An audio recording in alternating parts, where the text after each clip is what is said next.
गुरुवापन्तनो नित्यं ज्ञानदर्शननायका चारित्रार्णवगम्भीरा मोक्षमार्गोपदेशका इच्छामि भन्ते आयरिभक्ते कौशकुकौतशालोचीं शमृणान् समिदर्शनसमिचयजुत्ताणं पञ्चविहाचारणं मैरणं मयरादिशृणवदेशाणं वज्रायाणं तिर्यणगुणपालडरयाणं शविशाहूढं शयनिचकालम् अंचेमि पूजेमि वन्दामि डोंशामि दुःखको कमको भूयिलाओ शुगै गमनं समाहि मरणं जिणगुण संपत्ति होम वज्जम वंदितुषो विशुद्धे दोमचल मनोभवं गयं पत्ते बोच्छामि शमे पावुर मिडमोशै केवली भगवन्।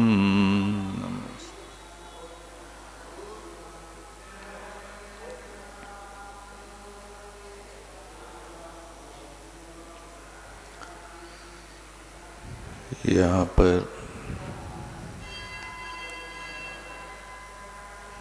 कल अपन ने देखा था कि निश्चय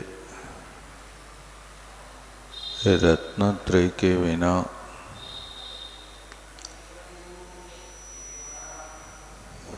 बाहर से शील तप से परिपूर्ण है। गुप्तियों में गुप्त समितियों से सहित है।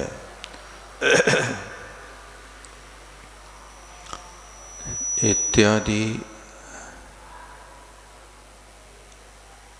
आचरण तो किया जा रहा है,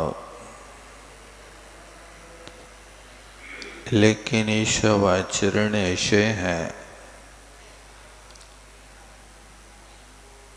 कि जैसे नींव के बिना महल बनाना।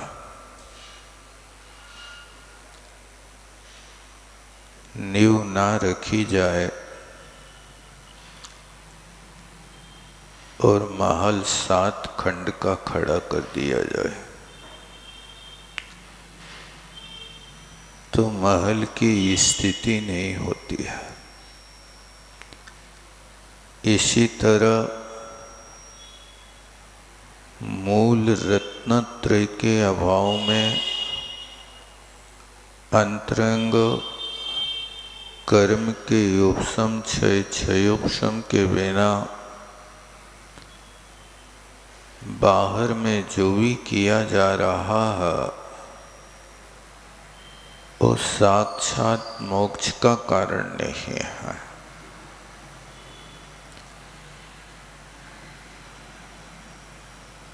इन सब क्रियाओं को चूंकि निरर्थक मत समझना, इन क्रियाओं के करने से यदि अंतरंग में रत्नत्रय का अभाव है और बाहर से इन क्रियाओं को करते हैं तो इनका फल स्वर्ग की प्राप्ति होती है। और स्वर्ग की प्राप्ति जब भी होगी कषाय की मंदता से होगी। परिणामों की विशुद्धि से होगी। लोग खिल्लियां उड़ाते हैं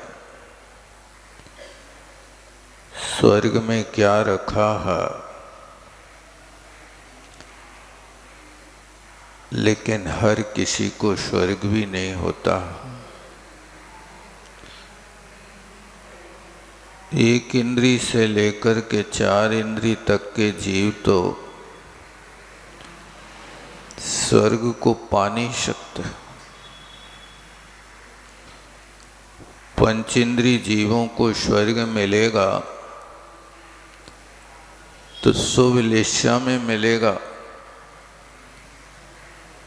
और मनुष्यों को स्वर्ग मिलेगा तो व्रताचरण की क्रिया से मिलेगा, ऐसा नहीं होता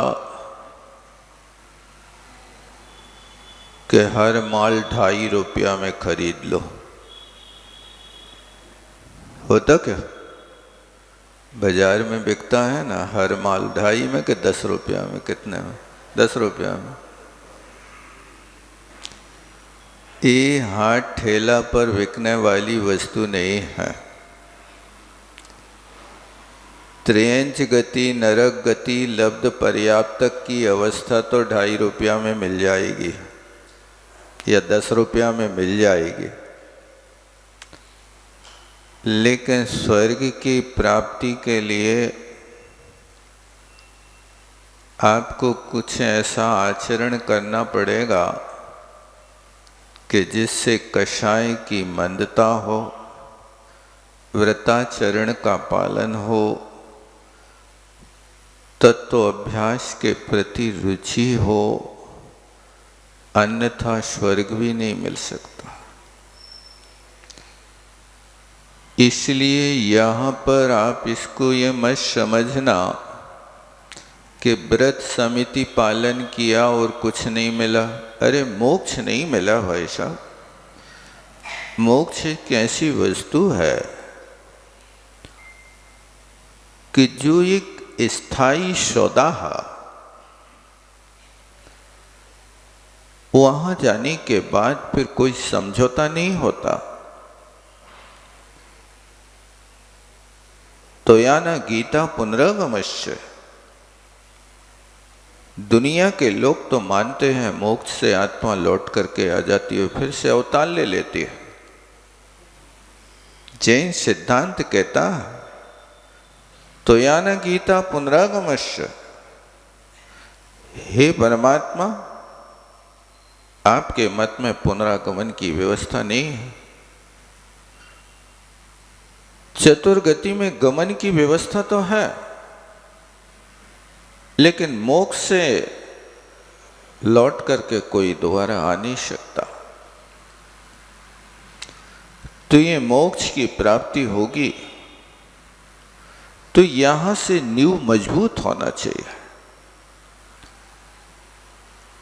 निश्चय रत्नत्रय उसका आधार बनेगा और उस आधार के ऊपर आगे की व्यवस्था होगी। इसलिए यहां कुंद कुंद स्वामी लिख रहे हैं कि इन सबसे युक्त है, लेकिन बात तो मोक्ष की है ना। मोक्ष नहीं मिल रहा है। बाकी कुंद कुंद स्वामी ये थोड़ी कह रहे कि तुम इनका पालन करोगे तो तुम्हें कोई लाभ नहीं मिलेगा। अरे भाई साहब, किसी का रुमाल गिर जाए और आप उठा के उसको दे देते हो तो कुछ मिलता क्या नहीं मिलता? क्या मिलता? धन्यवाद मिलता है ना, वात्सल्य बढ़ता ना, प्रेम भाव बढ़ता ना। नहीं होता? आप कितने उपकारी जीव। आपने उनसे कहा था कि हमारा रुमाल उठा के देना। जब बिना कहे और सामने वाला व्यक्ति आपको आपकी वस्तु दे देता है तो आपको धन्यवाद वचनों से मिलता है, मन की प्रसन्नता होती है, वात्सल्य भाव बढ़ता है। आप बहुत परोपकारी जीव हैं, धन्य है। मेरी गुमी हुई वस्तु को ला के दे दिया। इसी तरह तुम व्रताचरण करो, कायक क्लेश करो, यत्नाचार से चलो, यत्नाचार से बोलो, इसका फल कुछ नहीं होगा। अभव्य और मिथ्या दृष्टि बने रहोगे। गाली देकर के तुम्हें गड्ढे में पटक दिया जाएगा, यानी व्रताचरण करने के बाद भी तुम निगोच चले जाओगे। ये कैसी व्यवस्था है? ऐसा विपरीत कथन मत करो। कुंद कुंद स्वामी जिस अभिप्राय को लेकर के कथन कर रहे हैं उस अभिप्राय को समझने की कोशिश करो। इसलिए यहां कहा जा रहा है कि वो एकादशांग ज्ञानम अस्ति, 11 अंग का ज्ञान है, लेकिन करें क्या? पूरा पुरुषार्थ कर रहे हैं भाई साहब। भगवान ने जैसा कहा है हम वैसा कर रहे हैं। भगवान के आदेश में हमारी कोई कमी नहीं है, लेकिन चूक कहां हो रही है, ये मेरी कमी है। उसे अपनी कमी को नहीं निकालेगा तो सफलता नहीं मिलेगी। उस सफलता को पाने के लिए आप अध्ययन करो, लेकिन पूरी समझदारी से करो। कहीं चूकोगे तो आपकी मेहनत पानी में मिल जाएगी। एक बार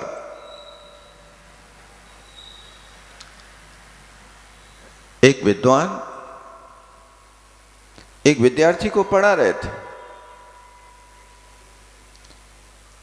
ज्योतिष का विषय था। जब भी विद्वान उस विद्यार्थी को पढ़ा चुके, कोर्स पूरा हो गया, तो उनके लिए कहा एक बार कि तुम प्रैक्टिकल करके देखो, पूरे आद्योपांत इस ज्योतिष के विषय को आप सिद्ध करके बताओ। उस विद्यार्थी ने बहुत कुशलता के साथ भाई साहब वो विषय प्रस्तुत किया। 200 पेज का लेख लिखा और वो विद्यार्थी सोच रहा था कि हमारे लिए तो 100%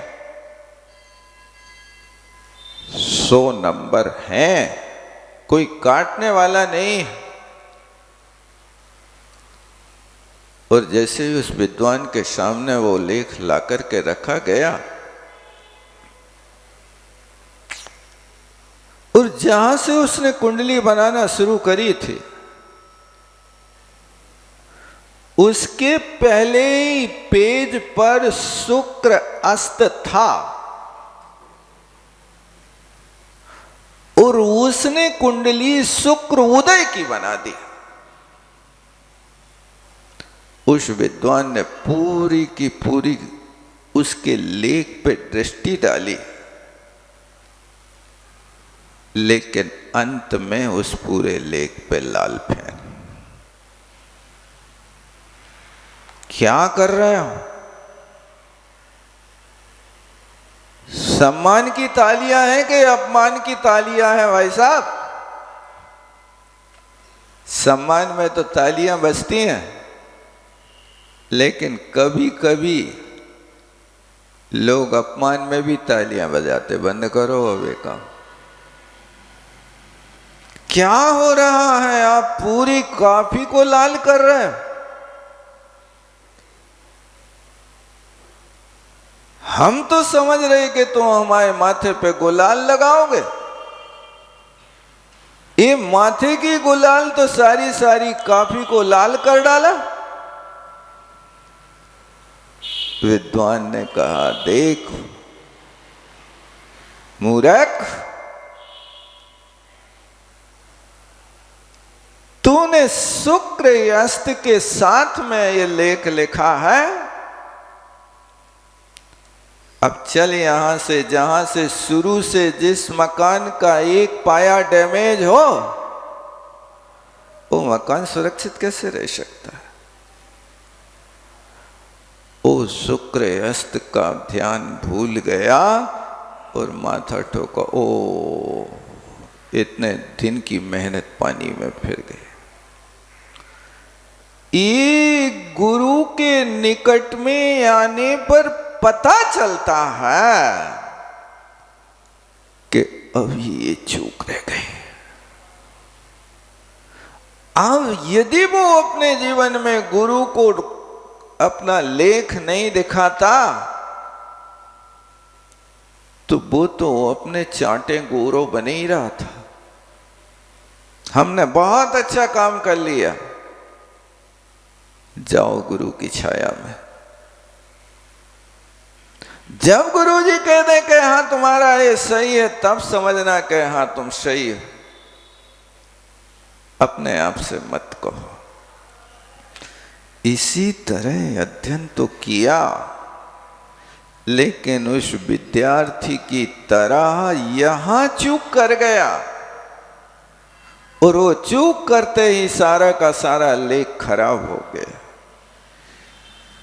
इस तरह यहां पर मोक्ष का श्रद्धान करना भूल गया, आत्म तत्व का श्रद्धान करना भूल गया, आत्म तत्व की प्राप्ति के लिए शील का पालन किया, तपश्चरण किया, गुप्तियों में जाकर के बैठा रहा, 3-3 घंटे की सामयिक कली कायक क्लेश कर लिया,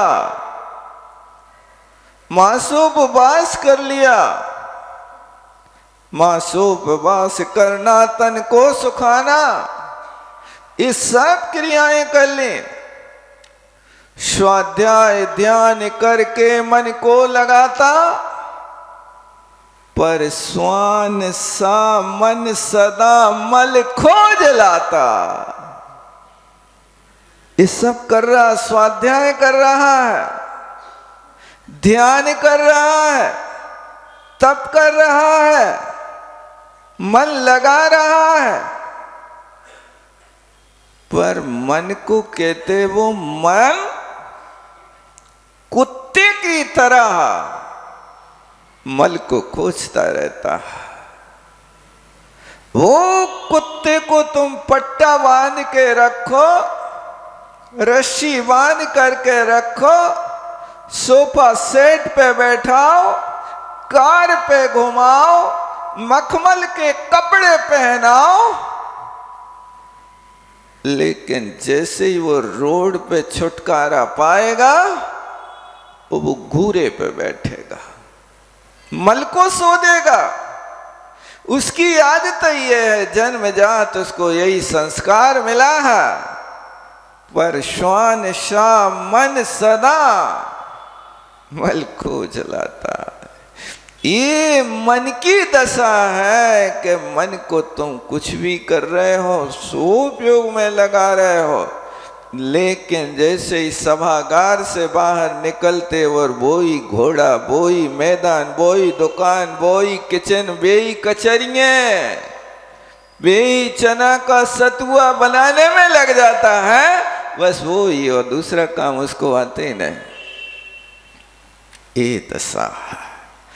इसलिए आचार्य महाराज इस बात को कह रहे हैं, और यहाँ पर भव्य भी है। देखो अभव्य कहा है, तो ऐसे भी जीव हैं कि जो अभव्य संभव्य होते हैं।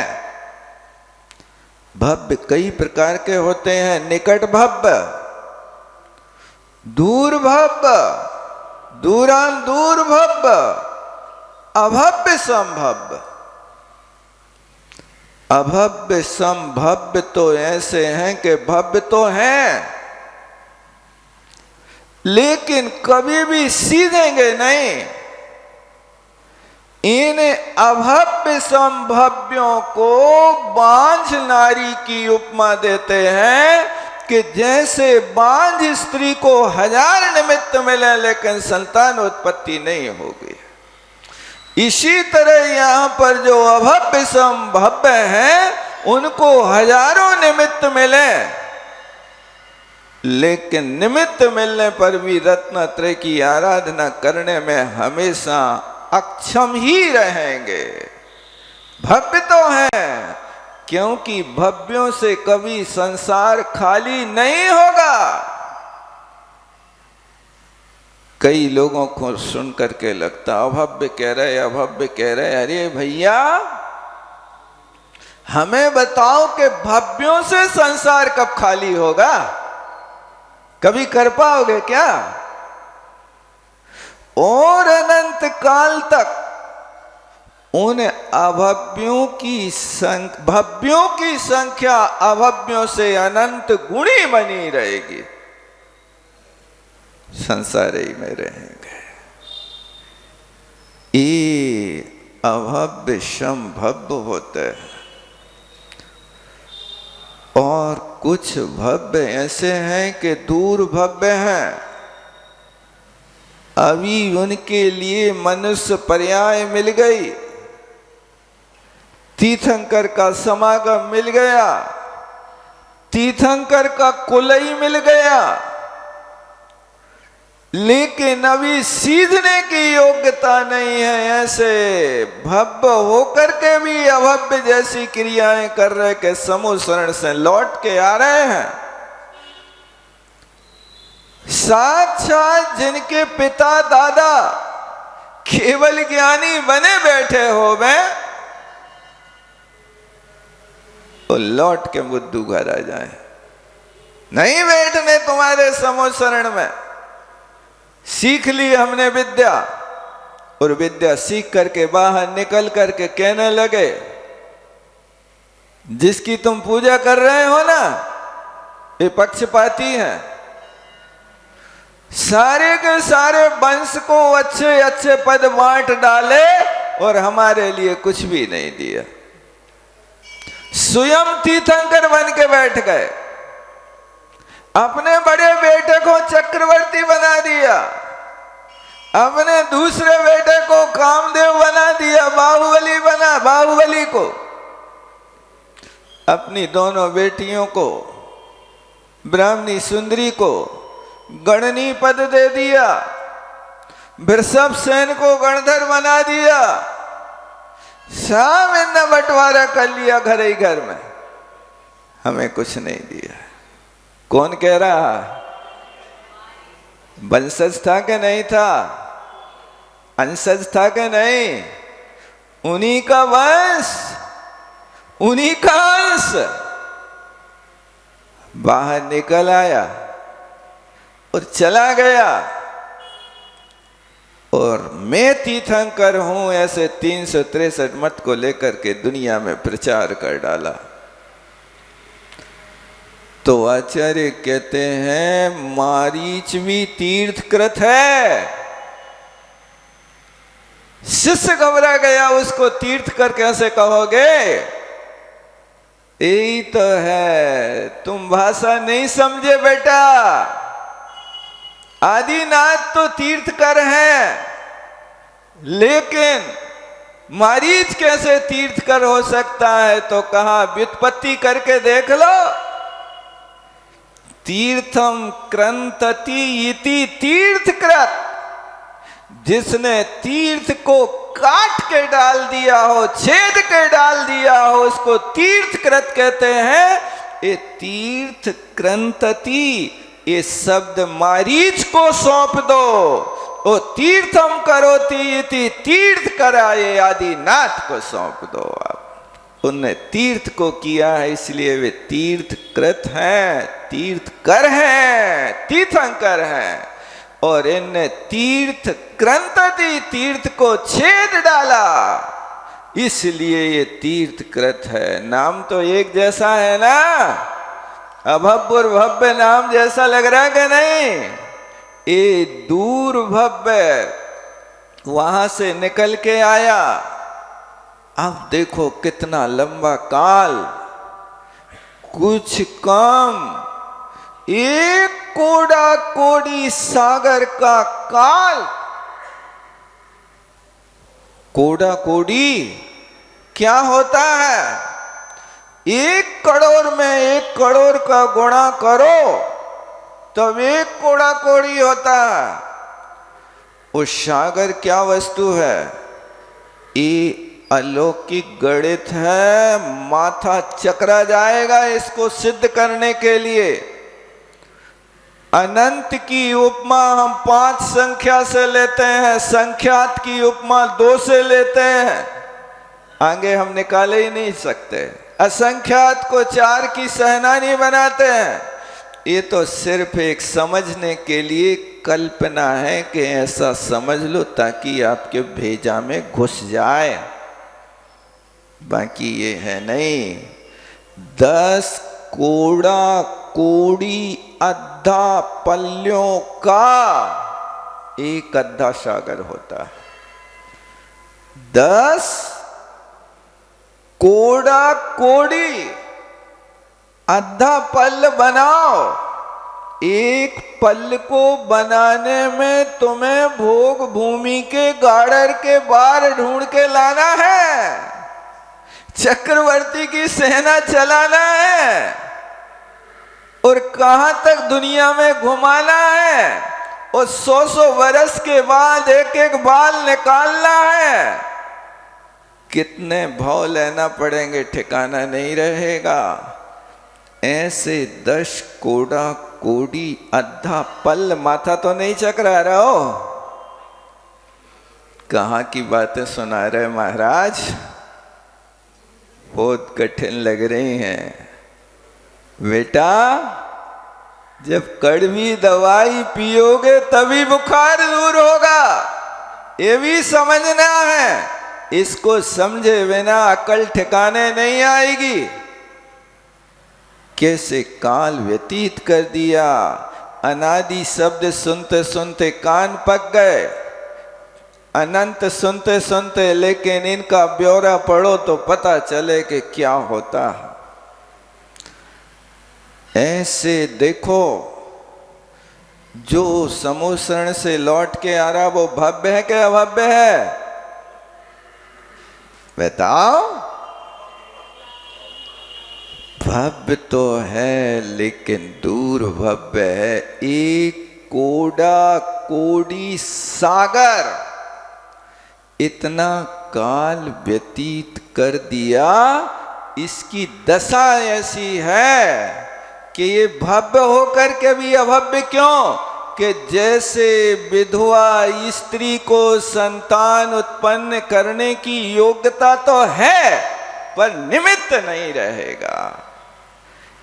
वो निमित्त के अभाव में तुम्हारा उपादान पड़ा रहे लेकिन पक नहीं पाएगा। ये स्थिति है कि भव्य तो है लेकिन अभी योग्यता नहीं, अभी सम्यक दर्शन नहीं। बेटा अभव्य की तरह घूमो। कहां कहां घूमना है? जाओ एक इंद्रियों में, बनो धतूरे। ये है स्थिति। इसलिए उसको दृष्टांत के माध्यम से समझाते, तुम्हारे बीच की बात समझाते हैं, क्योंकि तुम इससे समझते हो। इसको विधवा स्त्री का उपमा दी जाती है कि वर्तमान में उसके पास, मारीच के पास योग्यता तो है, लेकिन योग्यता होते हुए भी, निमित्त मिलते हुए भी अभी उसके लिए मोक्ष नहीं है। अभी तो तुम भटको बेटा यहाँ पर। और एक निकट भव्य होता है जो कुछ क्षणों में अपनी योग्यता प्रकट करता है। जैसे कन्या है, 12 वर्ष की कन्या, अभी वो कन्या निकट भव्य के योग, विवाह के योग नहीं है, और विवाह होने के कुछ दिनों बाद संतानोत्पत्ति हो सकती। देखो स्त्री एक, लेकिन उसी एक स्त्री के साथ में देखो कि कन्या निकट भव्य है, विधवा दूर भव्य है, और इसके अलावा मारीच जैसे या वो बांझ स्त्री, वो दूरान दूर भव्य है कि उसके पास अपने जीवन में कभी योग्यता नहीं बनेगी। ये यहाँ पर भव्य अभव्य, निकट भव्य, दूर भव्य, अभव्य सम अभव्य, इस सब चीज़ों को समझने की कोशिश करना। लोग बहुत जल्दी घबरा जाते, महाराज अभव्य की बात है। हो धैर्य रखो, किसके लिए कहा जा रहा है यहाँ समझने की कोशिश करो, क्योंकि आज तुम्हें यही समझाया जा रहा है। ये नहीं समझा रहा कि वस्तु स्वरूप कैसा है, आज तुम्हारी दृष्टि बन गई कि तुम्हें निर्ग्रंथ में निगोद दिखाई दे रहा है, वो निगोद में भगवान दिखाई दे रहा है। कैसी तुम्हारी शुद्ध दृष्टि है। जहां निर्ग्रंथ है उनके लिए कह रहे हो कि निगोद वासी है। क्या है ये? आगम है तुम्हारा, ये आगम में लिखा है। आगम को आप आगम के परिप्रेक्ष्य में समझने की कोशिश करो। हर किसी के लिए एकदम ऐसे झटके में मत बोलो, नहीं तो ये संग का आवरणवाद करके तुम अपने हाथ से अपनी गर्दन पे तलवार चला रहे हो। आगम का आवरणवाद करके घोर मिथ्या दृष्टि बन करके 70 कोड़ा कोड़ी सागर की स्थिति का बंध ये ही आचरण कराता है। इसलिए यहाँ पर ये सब चीजें कही हैं। अब इसके आगे आचार्य महाराज लिखते हैं, आत्मख्याति टीका में देखते पृष्ठ 354, गाथा तो कल कर ली थी ना।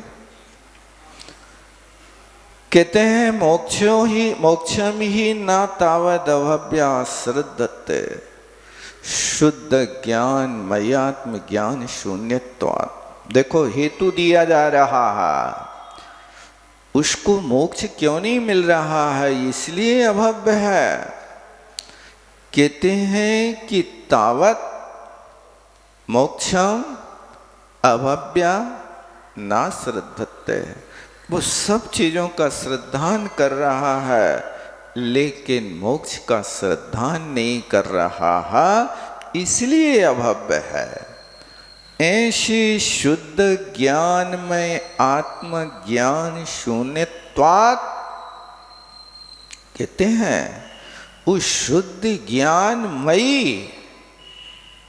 आत्मज्ञान से शून्य है। ज्ञान तो है, दुनिया को जानता है, लेकिन वो ज्ञान सिर्फ पर के उपदेश के लिए है, अथवा उसका ज्ञान ऐसा है यथा खरस चंदन भारवाही भारस्य वेत्ता न तो चंदनस्य तथा जनोयम बहु शास्त्र पाठी शास्त्रस्य वेत्ता न तो निश्चयस्य।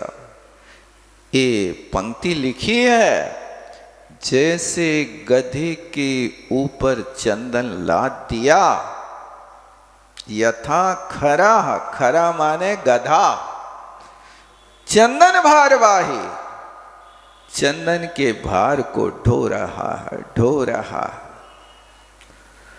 भारस्य वेत्ता न तो चंदन से, हमारी छाती पे भार लदा है, इस बात का तो ज्ञान है, लेकिन चंदन लदा के गधा की लीद लदी, इसका ज्ञान नहीं है। क्या? भारस्य वेत्ता, भार को जान रहा है लेकिन चंदन को नहीं जान रहा। काश उसके ज्ञान में ये बात आ जाए कि आज हो भाग, मेरी पीठ पे चंदन लदा है, आज तो जी भर के खुशबू लूंगा चंदन की। ये बहुत दुर्लभ वस्तु, बहुत कीमती वस्तु है। अब अपने जब शरीर पे लदा है तो गंध लो, गंध लेने में क्यों चूको, लेकिन वो गधा सिर्फ भार ढो रहा है, वो चंदन की गंध नहीं ले रहा है। ये तो हुआ दृष्टांत। अब दृष्टांत कहते तथा जनोयम बहुशास्त्र पाठी, उसी प्रकार मानव बहुत शास्त्रों का वेत्ता है, लंबी लंबी बातें करता है, शुद्ध बुद्ध नित्य निरंजन नेक निराकार आत्मा को मान रहा है, ये सब थोती बातें हैं। तथा जनोयम शास्त्र पाठी, शास्त्र को तो पढ़ लिया, न तो निश्चय से, लेकिन निश्चय के स्वरूप को नहीं जाना। उस निश्चय के स्वरूप को नहीं जानने के कारण आज तक वो उससे परिचित नहीं हुआ। देखो कितना ज्ञान कर लिया, जिसने 11 अनुयोगों का 11 अंगों का अध्ययन कर लिया, उसमें कितने अनुयोग आए होंगे भाई साहब? अकेला एक ही अनुयोग आया होगा क्या? 11 अनुयोगों का अध्ययन करने वाला ऐसा महापुरुष है, अंग का धारी है। क्या होता है?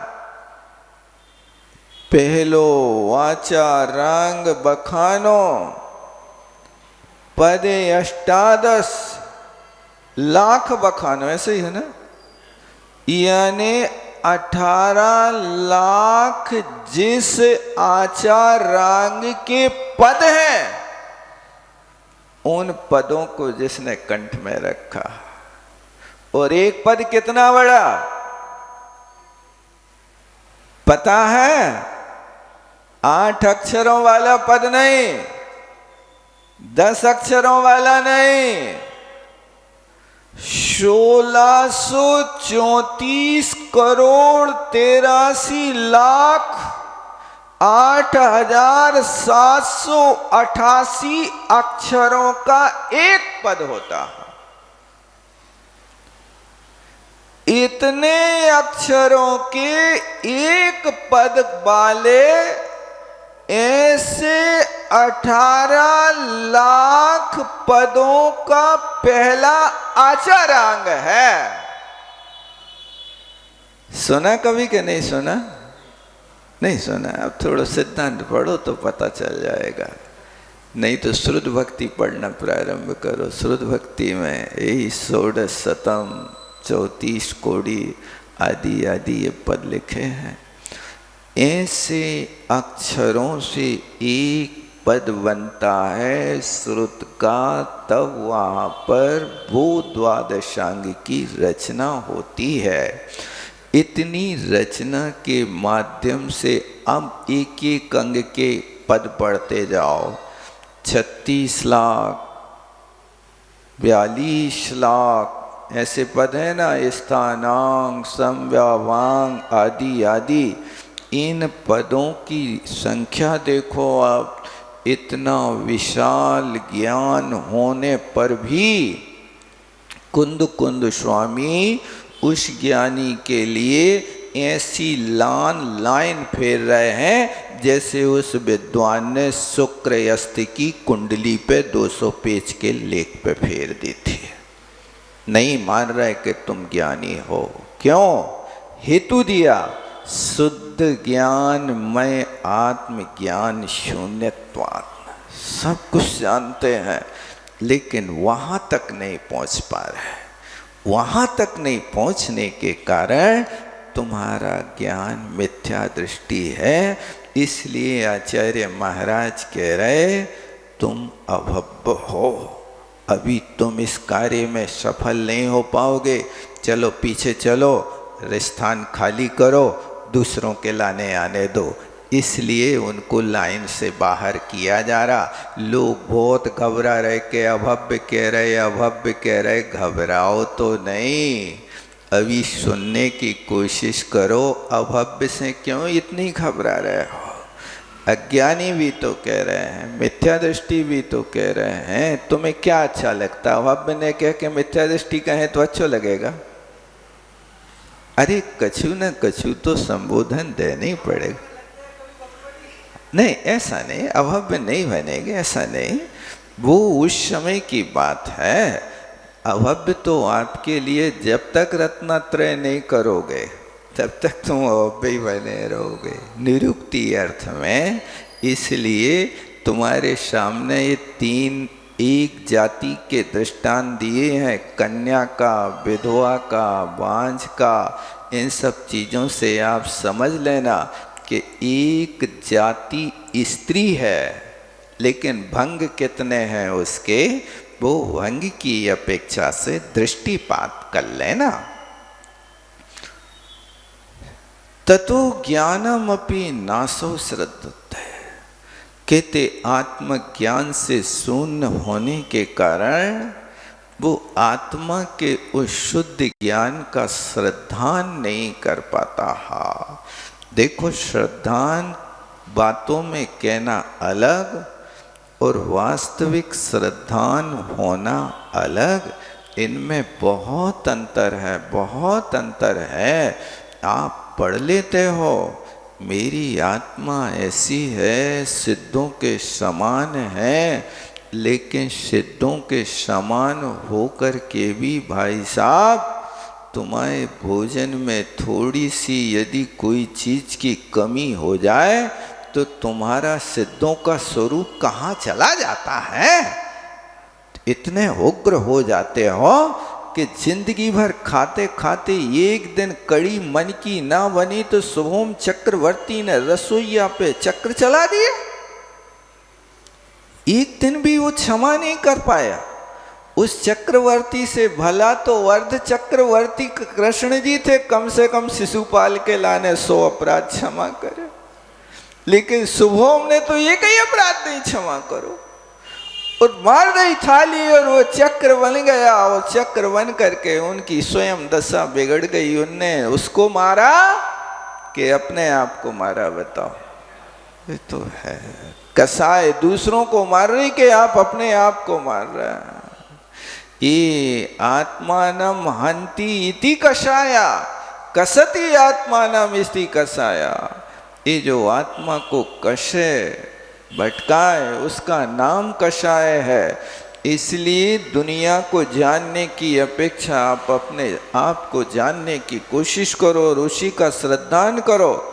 ज्ञानम अश्रद्धानः च आचार आदि एकादशांगम श्रुतम अधियानोपि श्रुत अध्ययन गुण अभावात न ज्ञानी स्यात्। कहते ज्ञान का श्रद्धान नहीं कर रहा है। आचारांग आदि 11 अंगों के श्रुत को पढ़ लिया, कोई कमी नहीं रखी। इतना पढ़ने वाले जीव जो होते हैं, इस अंग और धारण को, अंग वगैरह को धारण करने के लिए सामान्य बुद्धि नहीं होती भाई साहब। इतनी कुशाग्र बुद्धि है, और ये बुद्धि नोट बनाने से नहीं आती है। ये धारणा वर्णी कर्म का एक विशिष्ट क्षयोपम होता है। जिस विशिष्ट क्षयोपम में ही ये बुद्धि धारण की जाती है, अन्यथा तो विषय टिक नहीं सकता। इतना श्रुत का अध्ययन कर लिया, लेकिन श्रुत के अध्ययन रूप गुण का अभाव होने से वो ज्ञानी नहीं बना। ज्ञानी के अभाव में क्या है? अज्ञानी। भव्य के अभाव में क्या है? अभव्य। भव्य किसको कह रहा है? जो ज्ञानी बन गया, निश्चय रत्नत्रय को धारण करने की योग्यता आ गई, निश्चय रत्नत्रय धारण कर लिया भव्य। निश्चय रत्नत्रय के साथ में ज्ञान भले ही कुछ भी ना हो पाए, 11 अंग का ज्ञान ना होवे, लेकिन उन शिवभूति महाराज की तरह यदि वो श्रेणी आरोहण कर लेता तो ज्ञानी, और अभव्य सेन जैसे जीव अंगों के पाठी होकर के यदि वे श्रेणी आरोहण न कर पाए तो अज्ञानी।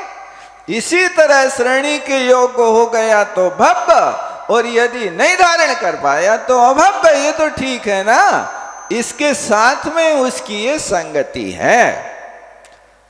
साकिल गुणः श्रुत अध्ययनस्य यद विविक्त वस्तुभूत ज्ञान मयात्म ज्ञानम तच्च विविक्त वस्तुभूतम ज्ञानम अश्रद्धानस्य अभव्यस्य श्रुत अध्ययनेन न विधातुं शक्येत तथा तस्य तद्गुणा भावः।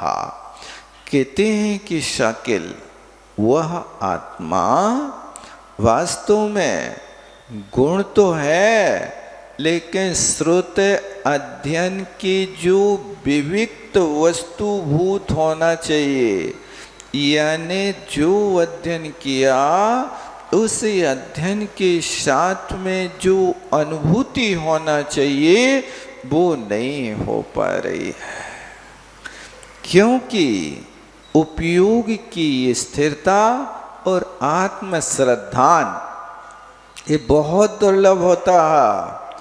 कई बार ऐसा होता है, पहले कुछ दिन पहले एक चित्र लाके रखा था, उस चित्र में फूल फूल बने थे, उन फूलों के बीच में भगवान का चित्र था। अब लोग कहते कि देखो तुम्हें भगवान दिख रहे कि नहीं दिख रहे। अब कोई को दिख गए हुई है भैया, हाँ देखो ये चेहरा है, ये नाक है, ये आँख है, ये माथा है, ये हाथ है, ये फलाना है, ये ढेकड़ा। बिल्कुल मुझे तो चांदनपुर के महावीर दिख गए। बहुत अच्छा, बहुत अच्छा। अब आप देखो, अब वो आँख गड़ा गड़ा करके देख रहा, हमें तो दिख ही नहीं रहे यार, हमें तो देखा ही नहीं। थोड़ा चश्मा साफ करो, देखो अभी भी नहीं दिख रहे। अब फिर और थोड़ी एकाग्रता, थोड़ी और एकाग्रता, देखो देखो अब दिख जाएंगे। ऐसा करते करते कुछ लोगों को तो दिख जाते हैं और कुछ लोग ऐसे होते कि हमारी तो आंखें दर्द करें, हटाओ तो हमें नहीं देखना। इनमें से तुम कौन हो? तुम्हें भगवान दिख रहे? गड़ा के देखो आंख, एकाग्रता से देखो। जैसे उस फोटो में भगवान की प्रतिमा बनी है, लेकिन फिर भी हमारे ज्ञान का विषय नहीं आ पा रही है। फोटो तुम्हारे सामने रखी है, एक को दिख रही है, 10 को नहीं दिख रही है। आप लोगों ने देखी, कहूं कि नहीं देखी? देखी है ना? प्रतिमा दिखी है कि फूल फूल दिखे? प्रतिमा दिख गई ना? देखी नहीं अनुराग जी ने? देख लियो तो भैया अच्छे से दिख जाए तो समझ लेना कि अब हम भव्य यहाँ है, निकट भव्य। वो नहीं तो फिर थोड़ी देर लगाना, बाद में करना है। 2-4 बार देखोगे, एक आध दिन में एकाग्रता से तो दिख जाएगी। जो विविक्त वस्तुभूत ज्ञान में आत्मज्ञान, वह पवित्र वस्तुभूत ज्ञान का श्रद्धान नहीं कर पाता, इसलिए अभव्य है। देखो यहाँ पारिणामिक भाव की व्याख्या नहीं, यहाँ पर उस शुद्ध, देखो विविक्त वस्तुभूतम, जब तक उस पवित्र वस्तु स्वरूप को नहीं श्रद्धान कर पा रहा, नहीं जान पा रहा है, इसलिए वो अभव्य है। ऐसे श्रुत के अध्ययन से नास विधातुम शक्येत, उस श्रद्धान को, ज्ञान को धारण करने में समर्थ नहीं होता। ततः तस्य गुणाभावा, इसलिए उस गुण का अभाव होने के कारण, ततस्य ज्ञान श्रद्धान अभावात्, इस कारण से ज्ञान और श्रद्धान का अभाव होने से सोपी अज्ञानी इति प्रतिनेता, वह भी अज्ञानी है ऐसा निश्चय किया गया। बस।